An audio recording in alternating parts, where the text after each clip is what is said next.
Here I have Xiaomi Redmi Note 9 Pro Max, and today I'm going to show you how to take screenshot on this device. So first of all, you have to open screen which you want to capture. For example, it could be settings list.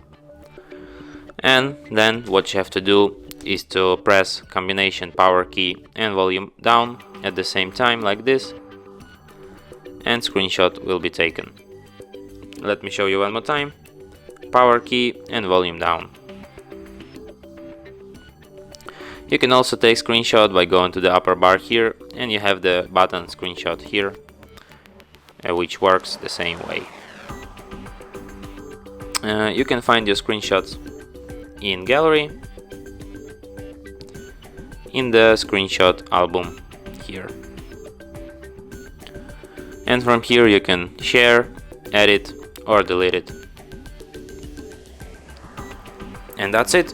Thanks for watching. If you find this tutorial useful, don't forget to hit that like button and subscribe to our channel.